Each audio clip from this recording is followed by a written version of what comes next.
अबू आझमी काय म्हणाले याच्यावर जर महाराष्ट्राच्या विधानसभेचं गदारोळ होत असेल तर मग सर्वसामान्य शेतकऱ्याच्या सोयाबीनचं काय, तुरीचं काय, जे भाव पडले त्याविषयी नेमकं काय करणार, याविषयीची चर्चा ही केव्हा होणार, हा महत्वाचा प्रश्न पडतो.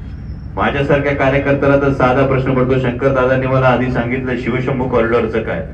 शिवशंभू कॉरिडॉर आज जे छत्रपती संभाजी महाराजांविषयी आस्था जी तुमच्या माझ्या प्रत्येकाच्या मनात, परंतु आजही मी पाहिलं विधान भवनाच्या पायऱ्यांवर सत्ताधारी बसायला लागले, वेगवेगळ्या विषयांसाठी बसायला लागले, प्रत्येकाच्या आस्था प्रत्येकाच्या भावना मान्य. पण मग माझा हा सवाल आहे की गेली 3 वर्ष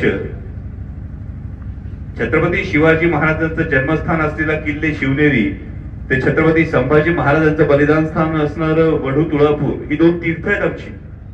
ही पराक्रमाची तीर्थ आहेत, ही शौर्याची तीर्थ आहेत, ही नीतिमत्तेची तीर्थ आहेत, ही इथली एक जाज्वल्य प्रेरणा आहे.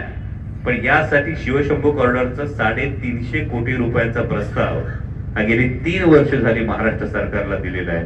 अजूनही त्याच्यावर कुठेही कार्यवाही होत नाही.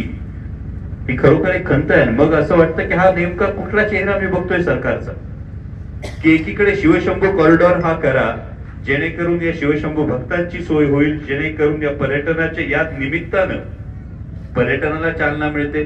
बघायची सुभाषांनी सांगितलं जशा मोठमोठ्या गाड्या येतात.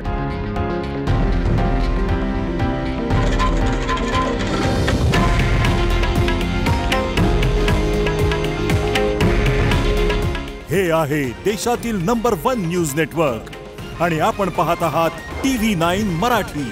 काळजी तुमची, हित महाराष्ट्राचं.